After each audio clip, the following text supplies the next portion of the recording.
ये आपसे कहा गया है जो एक्स फोटोन्स हैं, ये रेड एक्स एक्स फोटोन मतलब रेड वाले एरिया से जाके अर्थ सरफेस से टकरा रहे हैं। ये एक्स फोटोन दे रखे हैं पर सेकंड पर मीटर का। पूरी लैंग्वेज वही है क्वेश्चन की, सन से रेडिएशन आ रहे हैं और इस पर यूनिट एरिया से near the earth surface X photons per second per metre square हैं। तो आपको बताने 2 क्यूबिक मीटर में number of photons, 2 cubic metre में 2x/c। समझ में आ गया? देखो पर सेकंड पर मीटर स्क्वायर तो कितने x पर मीटर स्क्वायर निकाल लिए आपने, ये वाले मतलब जो 10⁻21 थे, ये कि आगे पर सेकंड पर मीटर स्क्वायर। पर क्यूबिक मीटर निकालना है, डिवाइड बाय c। अगर 2 क्यूबिक मीटर पूछे 2x/c, n cubic metre nx/c। Clear है? तो ये हमारे पास आ जाएंगे per cubic metre photons 2 cubic metre में। अच्छा, अब देखिए नेक्स्ट अगर अपन बात करें 2x/c हमारे पास है। अच्छा, एक क्वेश्चन और पूछता हूँ, एग्जाम में आया हुआ है, इसका जवाब दे दोगे तो समझ में आ जाएगी बात।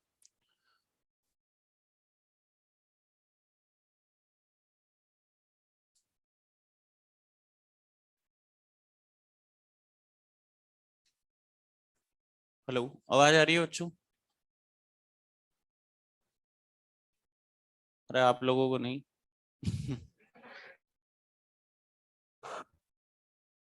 Very good. ये क्वेश्चन एक कंप्लीट हो गया है। अब इस क्वेश्चन को मैं अभी आपको बता देता हूँ, ठीक है? हाँ, वो टेक्निकल इशू आ रहा था बच्चों, ठीक है, कोई दिक्कत नहीं है। क्वेश्चन मैं अभी आपको नोट करा देता हूँ, आप ट्राई करना, फिर एक्सप्लेन कर देते हैं वापस।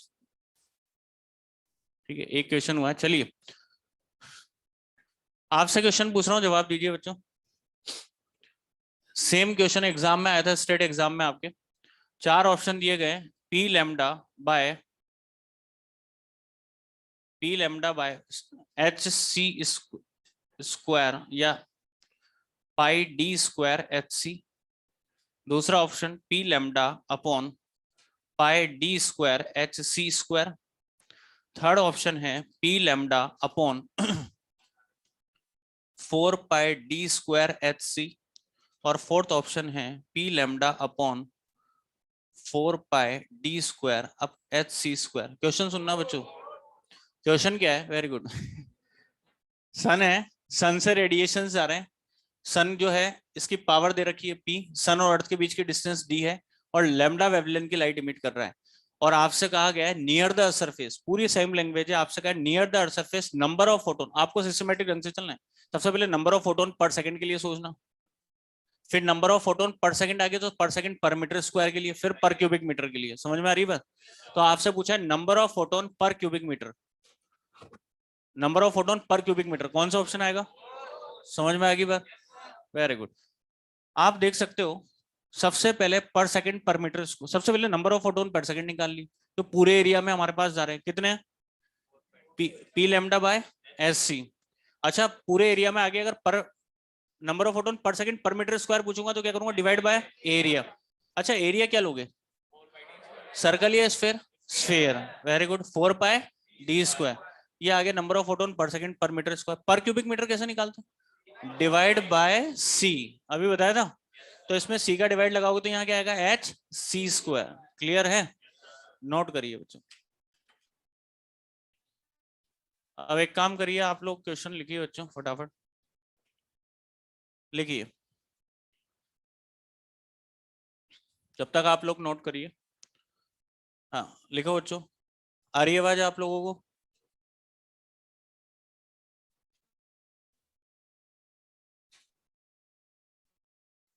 यस, लिखिए। When the sun is directly overhead, question लिखना बच्चों। When the sun is directly overhead, the surface of the earth,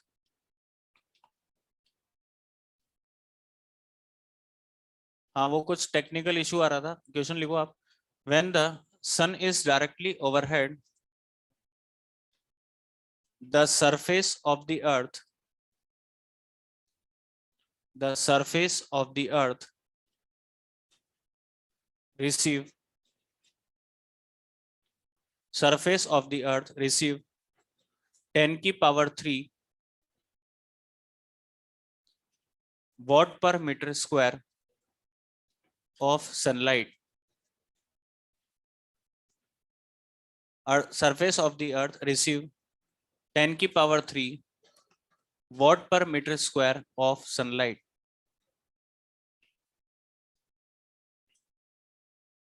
bracket में लिखना वेवलेंथ 200 नैनोमीटर, जो लाइट रेडिएशन से इनकी वेवलेंथ दे रखी है 200 नैनोमीटर, बोर्ड पे लिखा हुआ है आपके, है ना।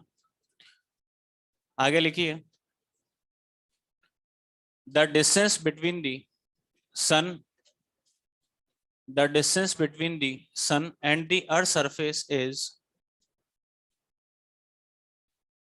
the distance between the sun and the earth surface is 10 की power 15 meter. The distance between the sun and the earth surface is 10 की power 15 meter. Then calculate, पहला पार्ट लिखना, then calculate, फर्स्ट पार्ट लिखिए, how many photons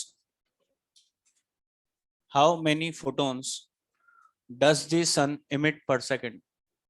First part, how many photons does the sun emit per second?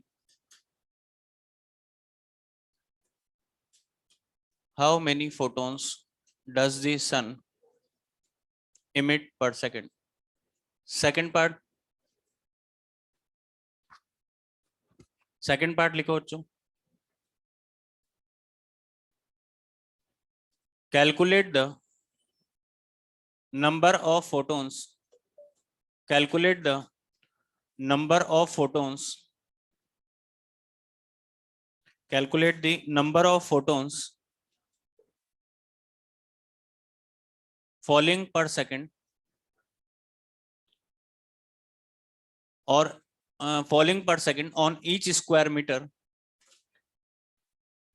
falling per second on each square meter near the earth surface, sorry, falling per second of earth surface, वापस सुनना, calculate the number of photons falling per second, number of photon falling per second on each square meter of earth surface directly below the sun, of earth surface directly below the sun. और last part लिख लो, calculate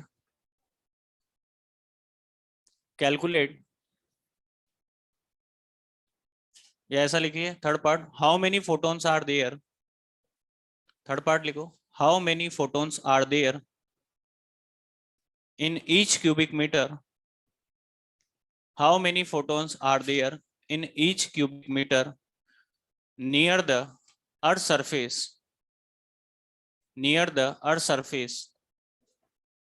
at any instant.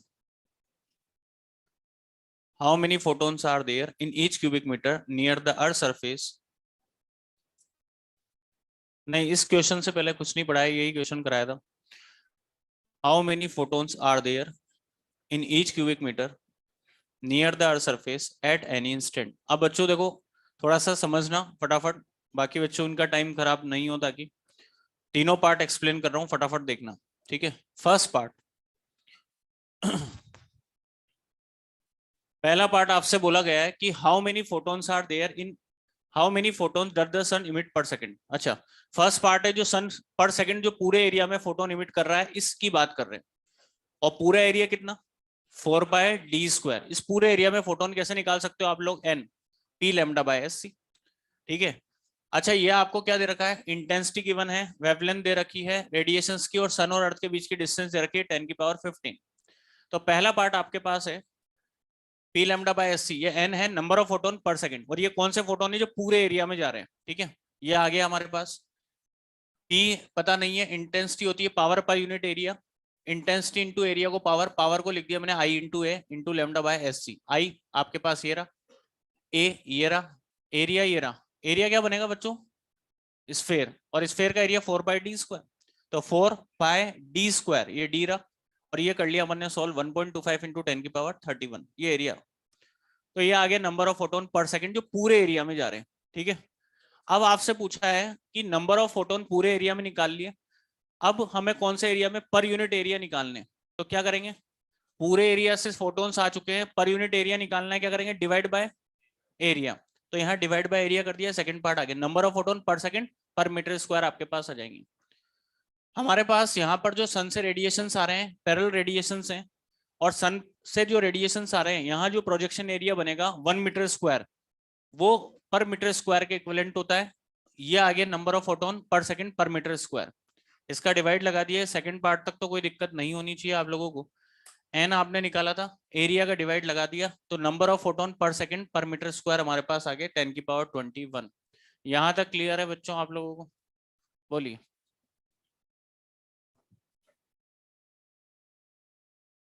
Very good. अब अपन क्या करते हैं, third part important है, ठीक है, समझ में आ गया। तो अब थर्ड पार्ट इंपॉर्टेंट है, इसे ध्यान से देखना फटाफट। बाकी ये दोनों पार्ट तो हो गए, थर्ड पार्ट समझना बच्चों, मैं क्या कह रहा हूं।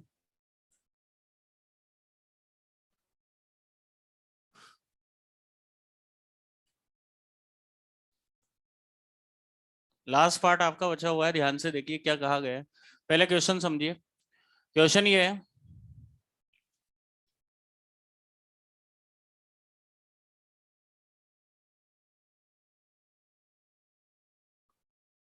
देखिए ये सन हमारे पास, सन से रेडिएशंस गए स्फेयर की फॉर्म में इस तरह से, ठीक है बच्चों, थोड़ा सा शांत रहिए, कंप्लीट हो गया, बस लास्ट पार्ट है। सन से रेडिएशन गए स्फेयर की फॉर्म में, सन से जो हमारे पास रेडिएशंस आ रहे हैं,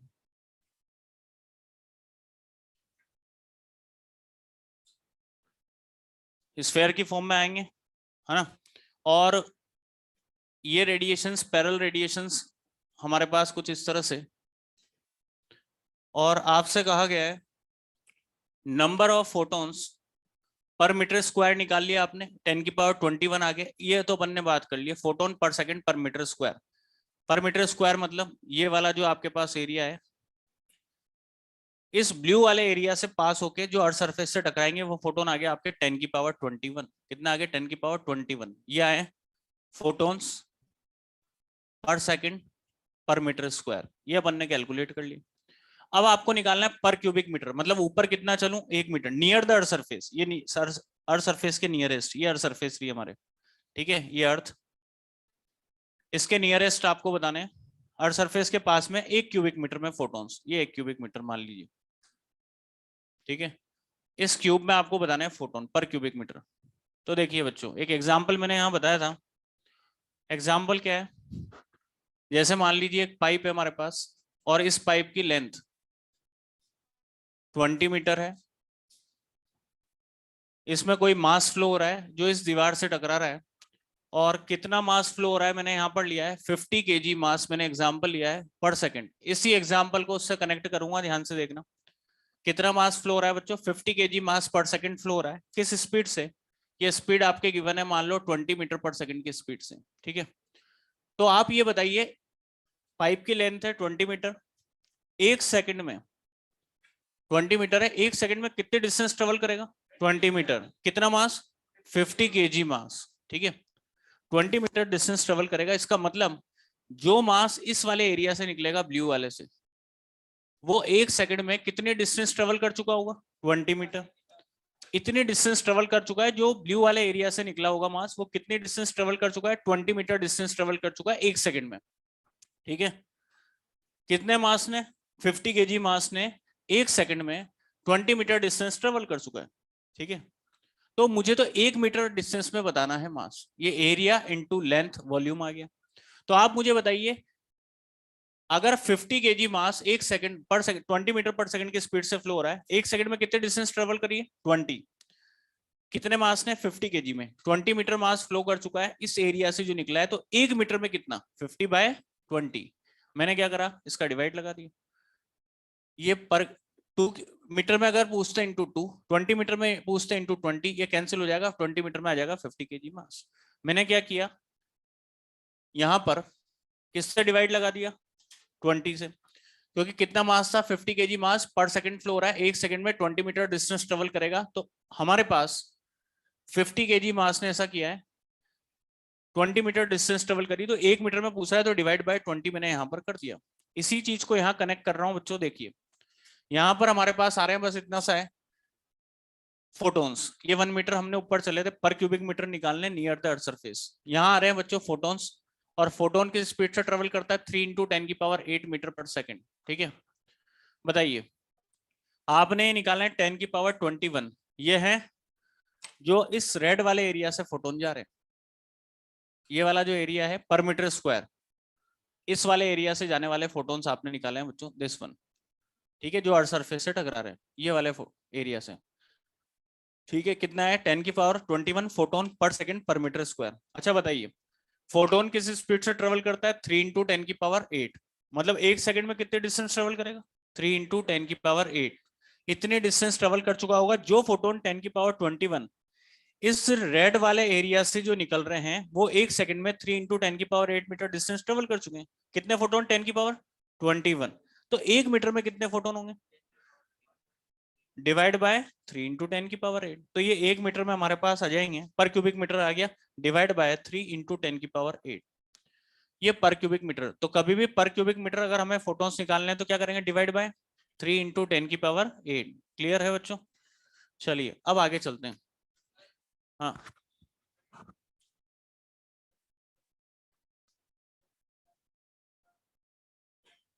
कौन सा एरिया लोगे, वॉल्यूम बनाओगे तो एरिया इंटू लेंथ, लेंथ कौन सी लोगे, डायगोनल लेंथ लोगे, ये लेंथ लोगे, ये लोगे, नियरेस्ट सरफेस, ये आप सोच नहीं सकते, कहीं भी हो सकती है। इसलिए बेटर तरीका क्या है, इससे फॉर्मूले से सॉल्व करोगे फंस जाओगे। ठीक है ना, आसान तरीका है कभी भी। इधर वाले बच्चों को क्लियर है ये बात, समझ में आ गई बच्चों जो मैंने आपको अभी बताया? Very good, clear. चलिए अब आगे चलते हैं बच्चों, अब नेक्स्ट प्रॉपर्टी पे आते हैं फोटोन की। लिखिए नेक्स्ट प्रॉपर्टी समझना, उस पर क्वेश्चन करते हैं। लिखो, आज थोड़ा सा टाइम आप लोगों का हो गया खराब, ठीक है कोई बात नहीं। अभी क्या होगा वो टेक्निकल इशू आ रहा था, ये थोड़ा सा दिक्कत आती है क्लास में ऑनलाइन में। लिखिए नेक्स्ट क्वेश्चन, क्वेश्चन से पहले मैंने आपको एक क्वेश्चन तो पहले करा दिया था ना। हाँ अब नेक्स्ट प्रॉपर्टी पे आते हैं, नेक्स्ट प्रॉपर्टी पे क्वेश्चन करते हैं। लिखिए force, next property force exerted by photon, next property है बच्चों force exerted by photon on, force exerted by photon on a part, perfect reflecting surface. Force exerted by photon on perfect reflecting surface. देखिए ध्यान से समझना बच्चों, इस पे भी क्वेश्चन पूछे हुए हैं आपके एग्जाम में।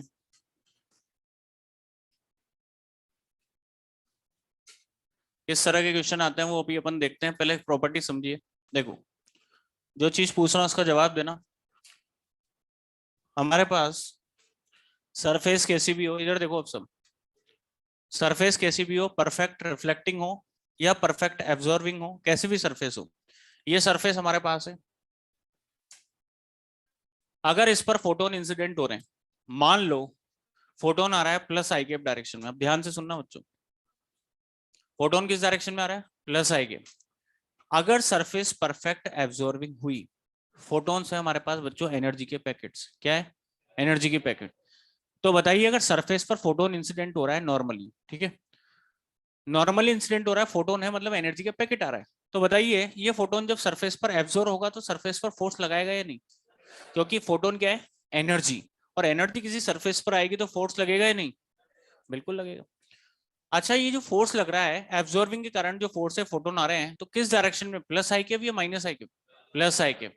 सरफेस पर फोर्स किस डायरेक्शन में, प्लस आई केप, ये प्लस आई केप डायरेक्शन में फोर्स लग रहा है। तो यहाँ पर ये अगर फोटोन एब्जॉर्ब हुए सरफेस पर तो फोर्स लगेगा एब्जॉर्बिंग के कारण प्लस आई केप डायरेक्शन में, ये प्लस आई केप डायरेक्शन। अगर सरफेस रिफ्लेक्टिंग हुई, ये सरफेस है, अगर रिफ्लेक्टिंग है परफेक्ट रिफ्लेक्टिंग, तो ये फोटोन आए प्लस आई केप में, रिफ्लेक्ट हुआ, ये वापस जाएगा अपोजिट डायरेक्शन में, फोटोन किस डायरेक्शन में जा रहा है, माइनस आई के। सरफेस पर फोर्स किस डायरेक्शन में लगेगा, प्लस आई के, मोमेंटम कंजर्वेशन के कारण। देखो अगर जैसे ही फोटोन आया प्लस आई के डायरेक्शन में रिफ्लेक्ट हुआ और रिफ्लेक्ट होकर जा रहा है माइनस आई के, जैसे ही फोटोन इधर जाएगा तो ये सरफेस को पीछे की तरफ धक्का देते हुए जाएगा मोमेंटम कंजर्व करने के लिए।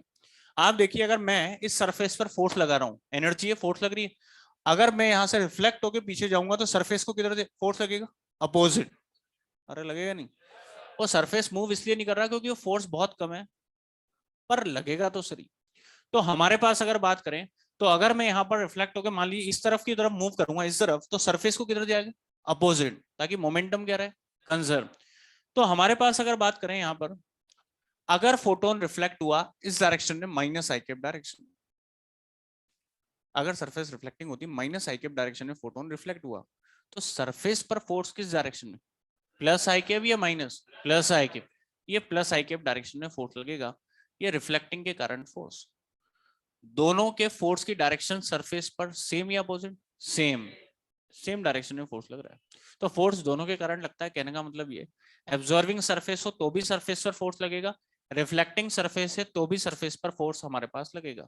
तो आप ये देखिए अगर सरफेस परफेक्ट रिफ्लेक्टिंग हो तो फोर्स कैलकुलेट करते हैं, रेडिएशन और रेडिएशन फोर्स और प्रेशर की बात करते हैं अगर रेडिएशंस नॉर्मली सरफेस पर इंसिडेंट होते हैं। देखिए late n photons having wavelength lambda incident at time t on this surface, इस सरफेस पर अगर इंसिडेंट हुआ है तो फोर्स और प्रेशर की बात करते हैं। बताइए परफेक्ट रिफ्लेक्टिंग मैंने सरफेस लिया है बच्चों, बताइए ये फोटोन इंसिडेंट हुए, जवाब देना।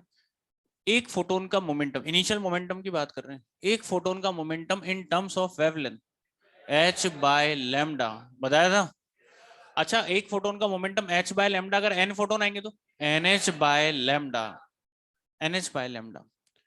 सरफेस कैसी है, परफेक्ट रिफ्लेक्टिंग, क्या सारे फोटोन रिफ्लेक्ट हो जाएंगे, ये रिफ्लेक्ट हो गए फोटोन्स।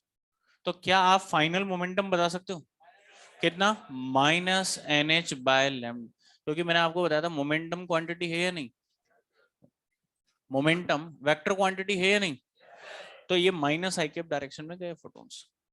अब आप मुझे बताइए क्या आप चेंज इन मोमेंटम बता सकते हो, final minus initial, this minus this, कितना, माइनस 2 NH बाय लैम्डा, ये आपके पास आया change in momentum minus twice NH by lambda. और इसका जो मैग्नीट्यूड होगा वो सरफेस को ट्रांसफर होगा, मतलब मोमेंटम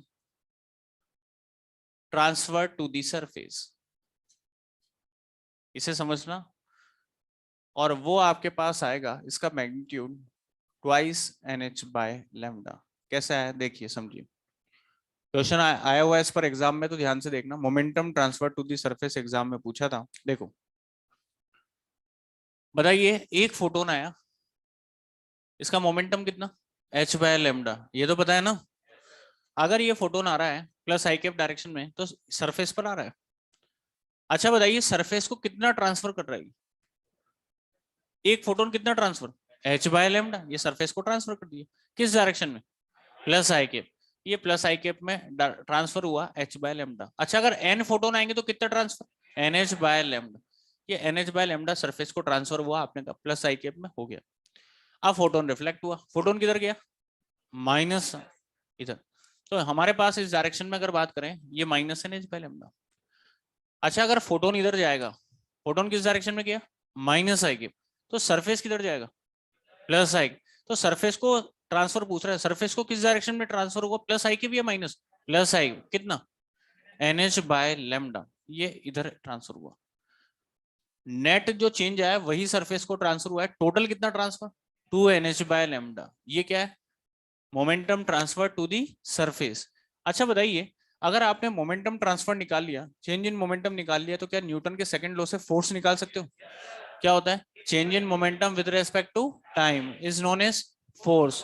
तो आप मुझे बताइए twice NH by lambda upon T, क्या आप इसको जानते हो, किससे represent, small N, small N मतलब number of photons per second. Clear है, एक पहला रिजल्ट हमारे पास आया, एम्स में 2 बार इस पर क्वेश्चन आया। क्वेश्चन किस तरह का आया देखो, बिल्कुल आसान, वैल्यू पुट करनी, कुछ नहीं करना, पर ये रिजल्ट पता होना चाहिए। क्वेश्चन आया था एग्जाम में, light radiation of wavelength 0.1 micrometre emitted 0.1 micrometre incident on surface, normally incident on surface, वो उसने बोल दिया on normally incident on perfect reflecting surface. If force experienced by the surface is 0.02 micro newton, then calculate the number of photon per second. निकाल सकते हो या नहीं? Lambda दे दिया, फोर्स दे दिया, एन निकालना, बस वैल्यू पुट करनी है। और एक बार आया था जिसमें फ्रीक्वेंसी दी गई थी, तो फ्रीक्वेंसी दे रखी होगी, लैम्डा को क्या लिख दूंगा? सी बाय न्यू, बाकी फोर्स दिया था और एन पूछा, निकाल सकते हो या नहीं? अच्छा, ये तो अपने बात हुआ। अब इसको थोड़ा सा चेंज करते हैं कि आगे क्वेश्चन करने के लिए देखो, मैं इसको ऐसा लिख सकता हूँ बच्चों, एफ बराबर twice h by lambda into small n, twice h by lambda into small n, लिख सकता हूँ या नहीं? स्मॉल एन के number of photons per second. अच्छा बताइए, number of photon per second का formula p lambda by h c, कुछ याद है? लैम्डा से lambda cancel, h h cancel, तो नेट फोर्स का फॉर्मूला 2p बाय सी। क्या बच्चों ये बता सकते हो पी क्या है यहाँ? पावर। मोमेंटम तो नहीं है, क्योंकि हमने जो भी क्वेश्चन करा था एन बराबर p lambda by s c में, वहां पी क्या रखा था? पावर क्वेश्चन किया था। अच्छा, तो रेडिएशन फोर्स आ गया। अच्छा बताइए, अगर रेडिएशन प्रेशर की बात करें तो फोर्स पर यूनिट एरिया, इसमें एरिया का डिवाइड लगा दो, 2p बाय सी अपॉन ए, और power per unit area intensity, very good, 2i by सी, ये हमारे पास आ गया प्रेशर। तो रेडिएशंस अगर सरफेस पर नॉर्मली इंसिडेंट हो तो फोर्स कितना लगाते हैं और प्रेशर कितना है, ये तो ये तीनों रिजल्ट आपको पता होने चाहिए, ये काम की चीजें, बाकी सब भूल जाइए। और अगर सरफेस कुछ ऐसी हो, परफेक्ट, परफेक्टली एब्जॉर्बिंग हो। अच्छा बताइए, ये सरफेस है, मान लीजिए परफेक्ट एब्जॉर्बिंग है, ये फोटोन इंसिडेंट हुए, क्या आप मुझे बता सकते हो एक फोटोन का मोमेंटम h बाय लैम्डा, तो n का nh by lambda, n photon आए, सरफेस कैसी है? परफेक्ट एब्जॉर्बिंग, क्या सारे के सारे फोटोन एब्जॉर्ब हो जाएंगे? क्या फोटोन रिफ्लेक्ट होगा? तो फाइनल मोमेंटम कितना? 0। क्या चेंज इन मोमेंटम बता सकते हो? फाइनल माइनस इनिशियल कितना? Minus nh by lambda, magnitude nh by lambda, मतलब यहां से क्या हटा दूं? 2, यहां से, यहां से और यहां से, तो फाइनली क्या आप फोर्स का फॉर्मूला फर्स्ट ब्रैकेट बता सकते हो? First box n h by lambda, second bracket बोलो, फोर्स P बाय सी, ये फोर्स आ गया P बाय सी, और प्रेशर कितना आएगा? I बाय सी, ये हमारे पास आ गया pressure I by C, pressure I by C. तो क्या आप क्लियरली देख सकते हो जो परफेक्ट एब्जॉर्बिंग के लिए फोर्स और प्रेशर है, वो जस्ट रिफ्लेक्टिंग का जस्ट क्या हो गया? हाफ। अरे इसका क्या हो गया? जस्ट हाफ, हाफ हुआ है नहीं? अच्छा, पर अगर सरफेस कैसी हो? पार्शली एब्जॉर्बिंग, इस पर भी क्वेश्चन आया हुआ है, partially absorbing and partially reflecting, इसके लिए क्या करें? देखो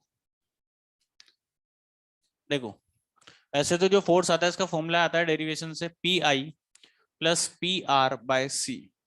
पी है इंसिडेंट, देखो यहाँ कितना आया था बच्चों? 2p बाय सी, जहां पी क्या है? पावर, एब्जॉर्बिंग के कारण p बाय सी, जहां p क्या है? पावर, और यहाँ आता है P I plus P R by C, यहाँ भी p क्या है? पावर, ये इंसिडेंट पावर और ये रिफ्लेक्टिंग। इसको ध्यान रखने की जरूरत नहीं है, मैं आपको डायरेक्ट बताता हूँ कि कैसे सॉल्व करना है। इधर देखो, आपसे कहा मान लो सरफेस हमारे पास है पार्शली एब्जॉर्बिंग और पार्शली रिफ्लेक्टिंग, ये सरफेस है, इस पर फोटोन इंसिडेंट हो रहे हैं नॉर्मली। अगर मान लो उसने कहा कि 40% सरफेस एब्जॉर्ब कर रही है और रिमेनिंग रिफ्लेक्ट कर रही है, कितना रिफ्लेक्ट किया? 60%। तो आपसे कहेगा net force experience by the surface, अगर पावर आपको दे दी जाए, मान लो आपको पावर दे दी 100 वॉट, तो आप क्या करिए? देखो ये सरफेस है, ये ऐसी सरफेस है जो कुछ एब्जॉर्ब करती है और कुछ रिफ्लेक्ट करती है। जवाब देना, ये सरफेस 40% एब्जॉर्ब हो रहे हैं, वो भी फोर्स लगाएंगे, ये 40% एब्जॉर्ब हुए। सरफेस पर फोर्स की डायरेक्शन बताओ, प्लस आई केप या माइनस? प्लस आई, ये एब्जॉर्बिंग के करंट फोर्स इस डायरेक्शन में प्लस आई केप, ठीक है। ये फोटोन रिफ्लेक्ट हुआ है 60%, जो फोर्स लगाएंगे 60% इधर गए, तो ये 60% जो रिफ्लेक्ट हुआ है वो किधर फोर्स लगाएंगे? फोटो फोटोन किधर गए? प्लस या माइनस? माइनस, फोर्स प्लस आई केप, समझ में आ रही है बात? तो ये रिफ्लेक्टिंग के कारण भी फोर्स इधर लगेगा, दोनों की डायरेक्शन सेम। नेट फोर्स क्या करोगे, ऐड, ये एफ नेट, ये ध्यान रखना बस, force for absorbing plus force for reflecting. अब हमारा काम हो जाएगा, क्योंकि पावर दे रखी है आपको 100। क्या आप बता सकते हो, पहले एक बार एब्जॉर्बिंग मान लीजिए, एब्जॉर्बिंग के कारण force P by C, power के टर्म में कितना, P बाय सी, कितना परसेंट, 40, उसका 40% निकाल लेंगे, वो आ जाएगा। रिफ्लेक्टिंग के कारण 2P बाय सी, कितना, 2P बाय सी, इसका कितना परसेंट, और दोनों को क्या कर दोगे, ऐड। अभी क्वेश्चन से एक्सप्लेन करते हैं, जब तक आप एक काम करिए, यहां तक नोट करिए। कुछ क्वेश्चन करते हैं इस पर जिस तरह से पूछे जा सकते हैं।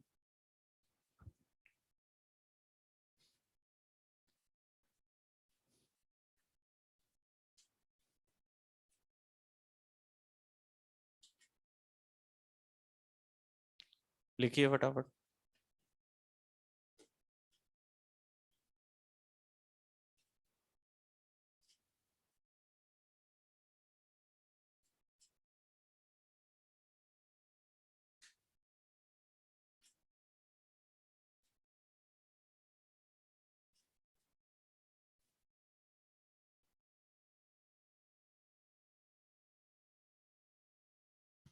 प्रेशर है वो PRESS जो लिखा हुआ है, प्रेशर है ना।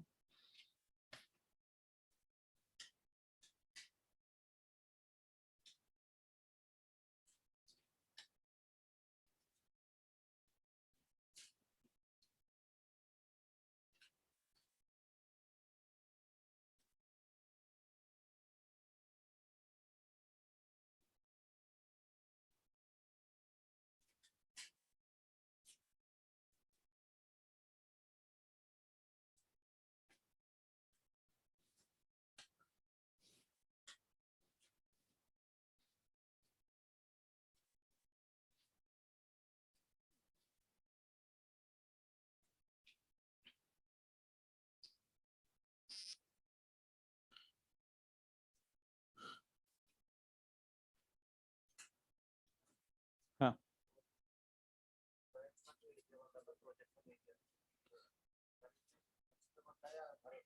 अर्थ सरफेस पर, अर्थ सरफेस पे बनेगा, प्रोजेक्शन एरिया तो वहीं बनेगा आपके। अर्थ सरफेस पर कितना प्रोजेक्ट हुआ है पर मीटर स्क्वायर जो होता है ना, पूरे एरिया का डिवाइड लगाते हैं, वो अर्थ पे तो बनेगा आपके।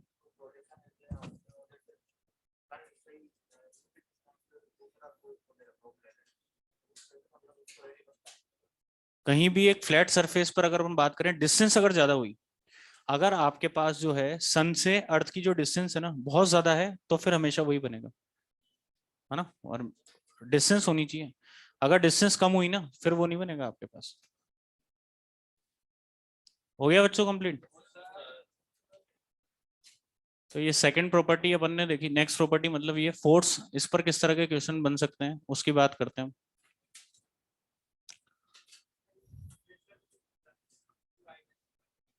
बेटा फोर्स समझ में आ गया, और यूनिट एरिया पर फोर्स क्या होता है, प्रेशर। तो ये तो आपके पास है फोर्स 2P/c, और फोर्स पर यूनिट एरिया,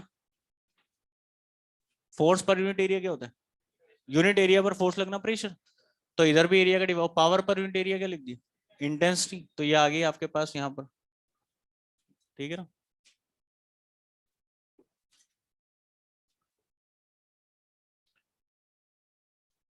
ये प्रेशर है, ध्यान रखना।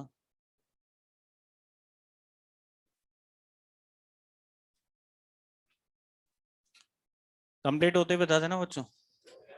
हो गया, चलिए अब क्वेश्चन पे आते हैं अपन। फर्स्ट क्वेश्चन लिखिए।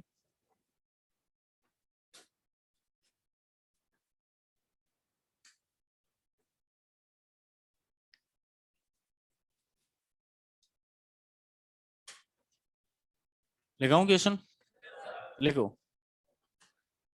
कंप्लीट हो गया इधर सब बच्चों का, ओके लिखो। 10 what power of radiation, question लिखना बच्चों। 10 what power of radiation is normally incident on surface. Question है 10 watt power of radiation is normally incident on surface. Is normally incident on surface. Surface can absorb 70% radiations, 70% radiation, and remaining are reflected. Surface can absorb 70% radiations and remaining are reflected. Find out the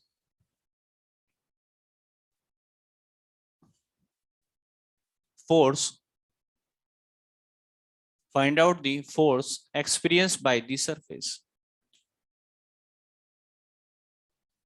Find out the force experienced by the surface. Net force बताइए बच्चों.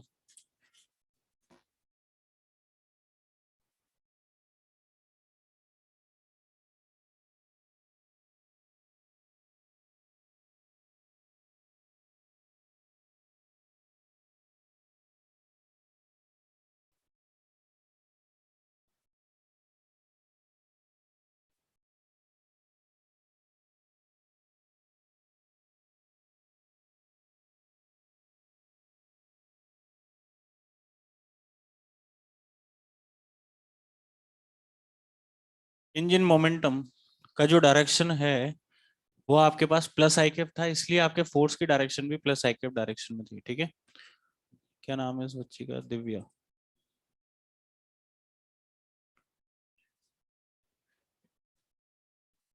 हाँ very good, इधर भी answer आ गया. कितना आ रहा है? 4.3 into 10 की पावर -8. कितने बच्चों को आंसर आ गया? Very good. देखो ये इस तरह का एग्जाम में आया हुआ है 2-3 बार आपके question. Partially absorbing, partially 70% absorb हो रही है तो 30% रिफ्लेक्ट हो रहे हैं, तो नेट फोर्स आप निकाल सकते हो बच्चों. एफ नेट कैसे निकालोगे? Force for absorbing plus force for reflecting. ठीक है. अच्छा बताइए, एब्जॉर्बिंग के कारण फोर्स कितना? पावर की टर्म्स में पावर गिवन है P by C. P by C power कितनी है? 10 बाय सी. कितना परसेंट एब्जॉर्ब हो रहे हैं जो फोर्स लगाएंगे? 70%. ये 70% निकाल लो इसका. ठीक है, वो फोर्स लगाएंगे तो. अच्छा कितना परसेंट रिफ्लेक्ट हो रहे हैं? 30. किसका 30? रिफ्लेक्टिंग. अच्छा रिफ्लेक्टिंग के लिए फोर्स 2P बाय सी. कितना परसेंट? 30. ये फोर्स लगाएंगे तो नेट फोर्स निकालना ही आ गया 7 बाय सी प्लस 6 बाय सी मतलब 13 बाय सी मतलब 3 इंटू 10 की पावर 8. और ये कितना आ गया बच्चों? 4.3 इंटू 10 की पावर -8 न्यूटन. क्लियर है बच्चों? करिए नोट. नेक्स्ट क्वेश्चन पे आते हैं फिर.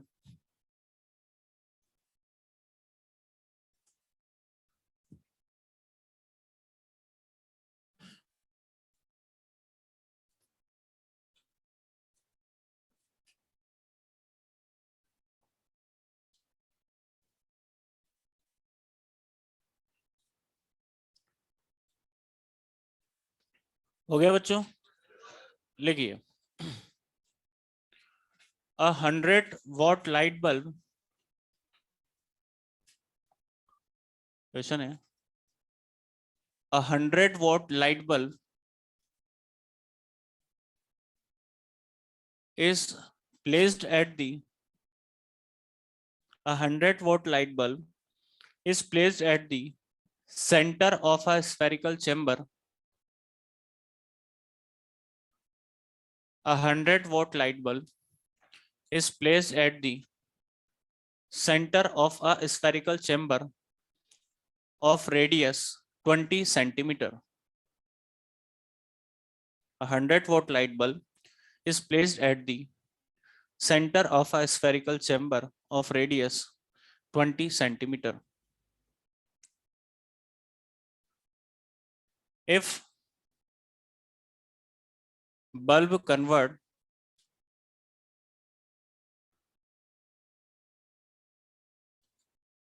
60% of electrical energy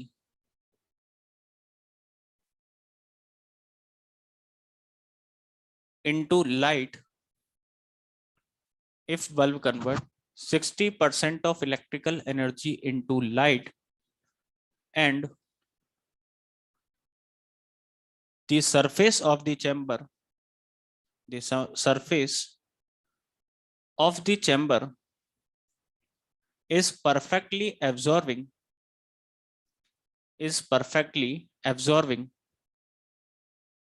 then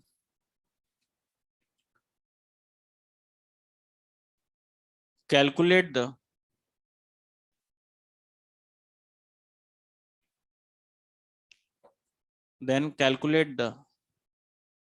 pressure exerted by the light, calculate the pressure exerted by the light on the surface of the chamber, on the surface of the chamber. करिए try.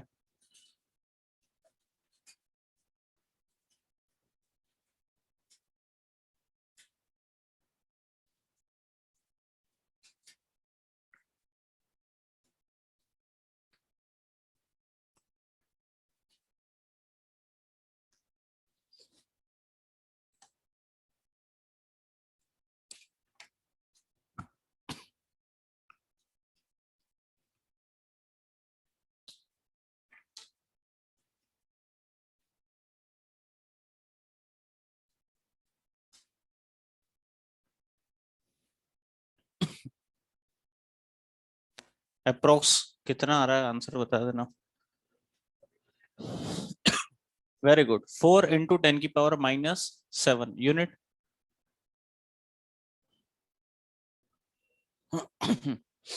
क्या होगी? Newton पर metre square या pascal?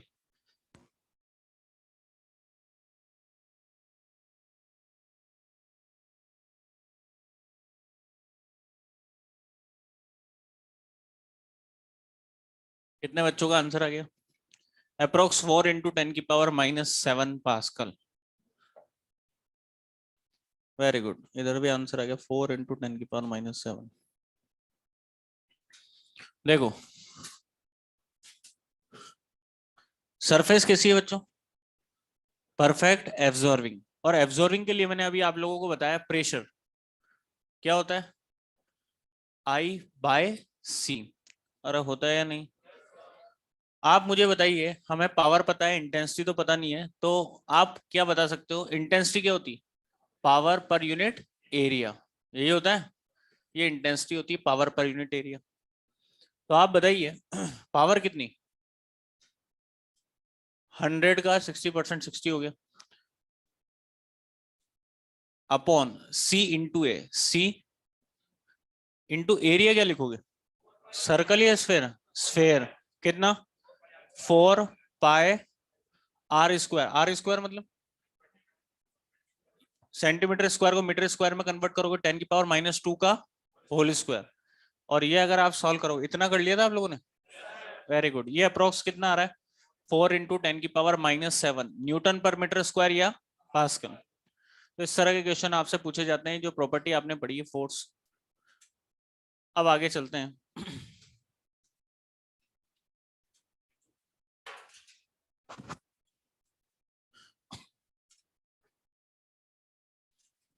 अब कुछ important points बता रहा हूं बच्चों आपको, जो लेनार्ड एक्सपेरिमेंट अपन स्टार्ट करेंगे वहां काम आएंगे आपके पॉइंट. देखिए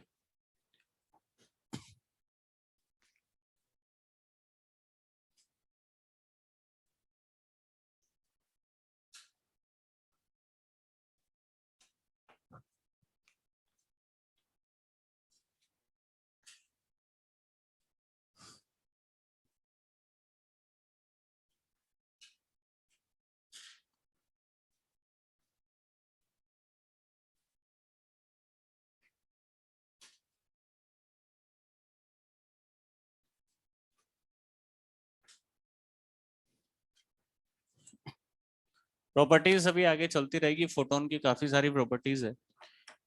कुछ पॉइंट बता रहा हूं, देखिए हमारे पास ये मेटल है, लाइट को हमने माना है क्वांटम थ्योरी में फोटोन, तो फोटोन आ रहा है E बराबर एच न्यू, कितनी एनर्जी का 1 इलेक्ट्रॉन वोल्ट। जवाब देना। वर्क फंक्शन कितना है 2। क्या फोटो इलेक्ट्रिक इफेक्ट होगा? क्योंकि वर्क फंक्शन क्या डिफाइन किया था, minimum energy required to eject the electron from the metal surface, minimum कितनी चाहिए 2, आपने कितनी प्रोवाइड की 1, इलेक्ट्रॉन का इजेक्शन नहीं होगा, मतलब कंडीशन की बात कर रहे हैं अपन। पहला पॉइंट है कंडीशन, अगर आपके फोटोन की एनर्जी वर्क फंक्शन से क्या है कम, एनर्जी कम है, फाई ज्यादा है, तो फोटो इलेक्ट्रिक इफेक्ट ऑब्जर्व नहीं होगा। तो बच्चों फोटो इलेक्ट्रिक इफेक्ट ऑब्जर्व कब होगा, जब इंसिडेंट फोटोन की एनर्जी वर्क फंक्शन के बराबर या इससे ज्यादा, इन केस में आपके ये देखा गया है कि फोटो इलेक्ट्रिक इफेक्ट ऑब्जर्व होगा। फोटो इलेक्ट्रिक इफेक्ट ऑब्जर्व होने का मतलब इलेक्ट्रॉन का मेटल से निकलना, भले ही वो वापस अट्रैक्ट हो जाए बट निकलना, बस जस्ट निकल जाए, इलेक्ट्रॉन मेटल की सरफेस को जैसे फ्री हो इलेक्ट्रॉन निकल जाए लाइट के एप्लीकेशन से, तो इस केस में हमारे पास फोटो इलेक्ट्रिक इफेक्ट होगा। ये तो पहली पॉइंट आया आपके कंडीशन। अच्छा बताइए, सरफेस इलेक्ट्रॉन हमारे पास 10 आपके पास, अच्छा बताइए अगर 1 से नहीं निकला, अगर 10 इलेक्ट्रॉन वोल्ट का फोटोन गिराऊंगा तो क्या इलेक्ट्रॉन मेटल से निकलेगा? तो 10 में से 2 तो इसे इलेक्ट्रॉन को बाहर निकालने में लगी, बची कितनी 8। क्या 8 किस में कन्वर्ट, क्या इस इलेक्ट्रॉन की काइनेटिक बन जाएगी कितनी 8, ये इसकी काइनेटिक बन गई 8 इलेक्ट्रॉन वोल्ट। अब मैं 3 डिफरेंट इलेक्ट्रॉन की बात कर रहा हूं सरफेस पर, ये भी सरफेस इलेक्ट्रॉन है, ये भी सरफेस इलेक्ट्रॉन है और ये भी सरफेस इलेक्ट्रॉन है, तीनों सरफेस इलेक्ट्रॉन, तीनों पर मैं फोटोन इंसिडेंट कर रहा हूं बच्चों, सेम एनर्जी की, मतलब मोनोक्रोमेटिक लाइट इंसिडेंट कर रहे हैं। इस पर भी 10 इलेक्ट्रॉन वोल्ट का फोटोन आ रहा है और इस पर भी मान लीजिए 10 इलेक्ट्रॉन वोल्ट का फोटोन इंसिडेंट हुआ, ठीक है। अब आप ये बताइए,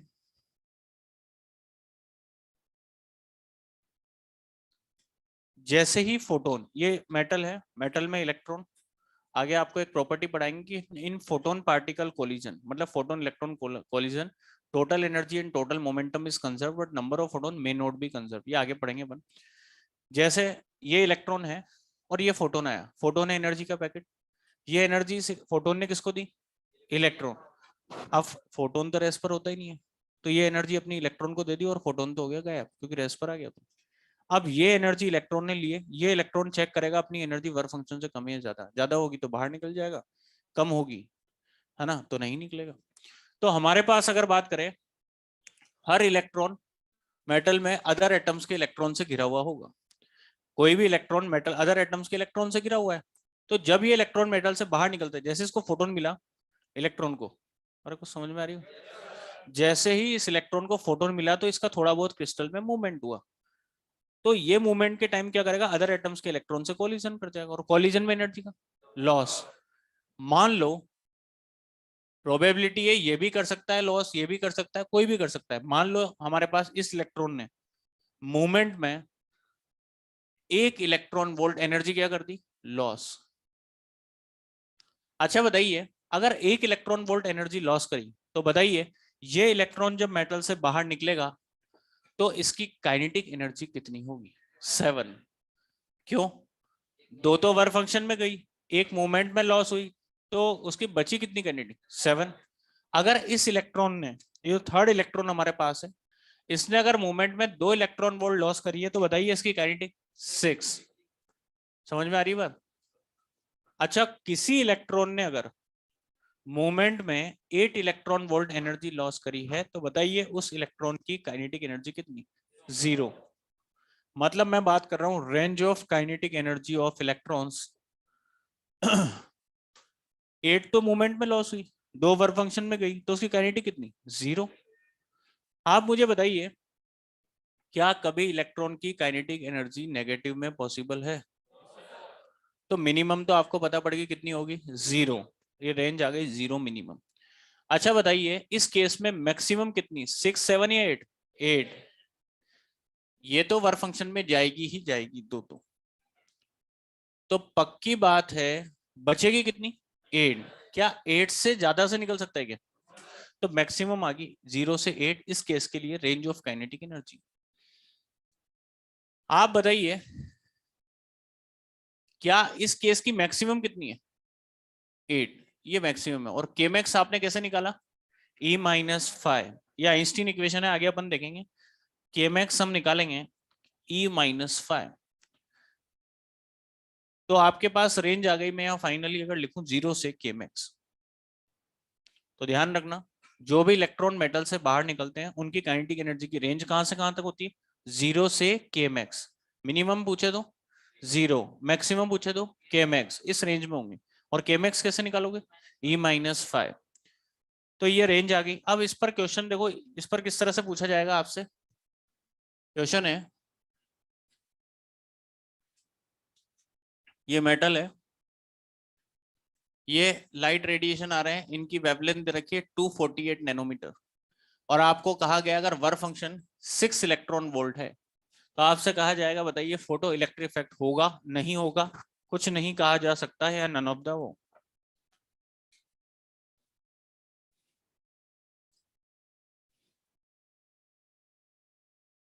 चेक करके बताइए।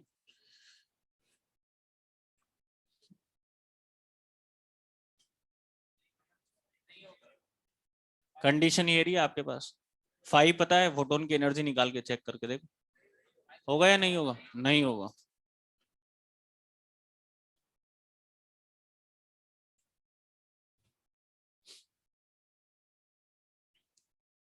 होगा क्या? देखो, फोटोन की एनर्जी E, ठीक है। आप मुझे बताइए ये किसमें? Electron volt. तो इलेक्ट्रॉन वोल्ट वाला फॉर्मूला बोलो, 12400 अपॉन लैम्डा, और लैम्डा इन एंगस्ट्रॉम। एंगस्ट्रॉम में कितना? 2480, 1 नैनोमीटर में 10 एंगस्ट्रॉम होते हैं। तो फाइनली एनर्जी एग्जैक्ट कितनी? 5। ये एनर्जी वर्क फंक्शन से कम या ज्यादा? अगर फोटोन की एनर्जी वर्क फंक्शन से कम है तो फोटो इलेक्ट्रिक इफेक्ट ऑब्जर्व नहीं होगा। कुछ समझ में आई बात? अच्छा, एक पॉइंट और है जो आपके सबसे ज्यादा काम आएगा लेनार्ड एक्सपेरिमेंट में, ध्यान से देखिए।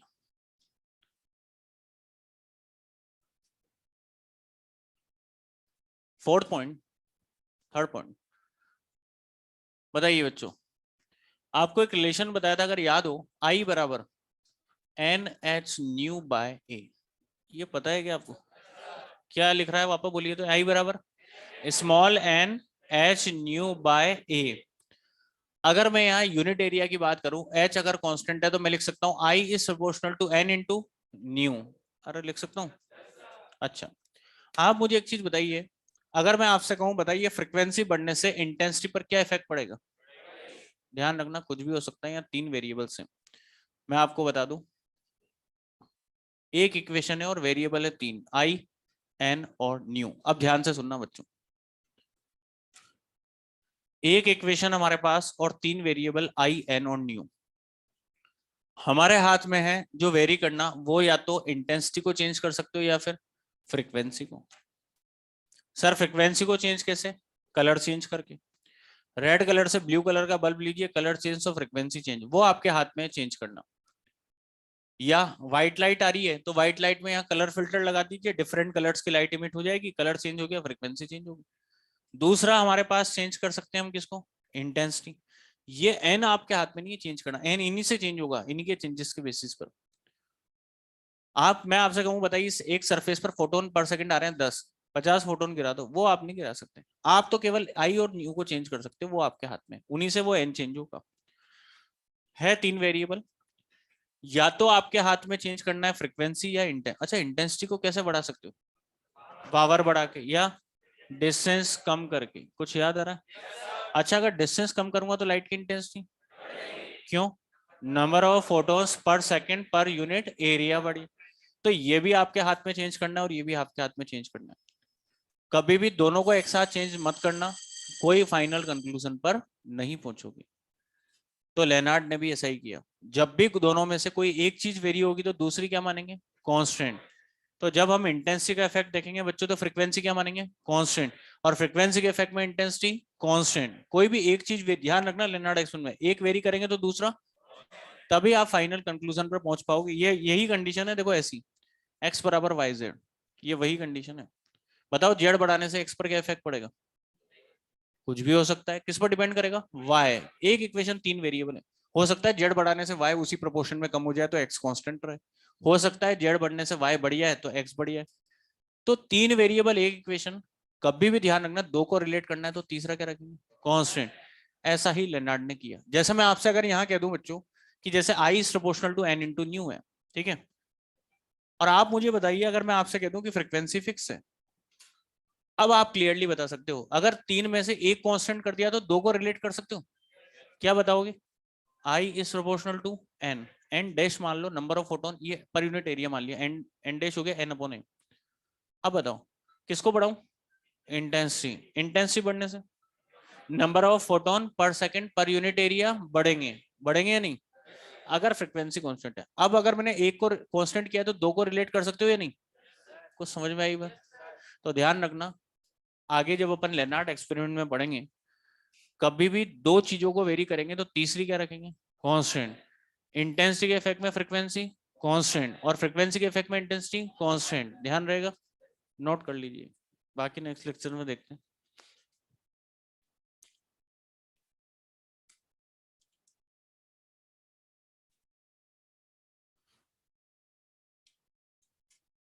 हो गया आप लोगों का बच्चों कंप्लीट? आज तो कुछ पढ़ा नहीं है अपन ने ज्यादा।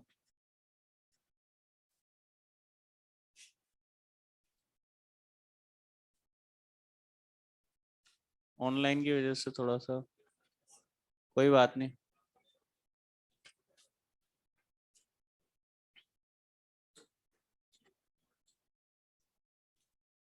Done, very good.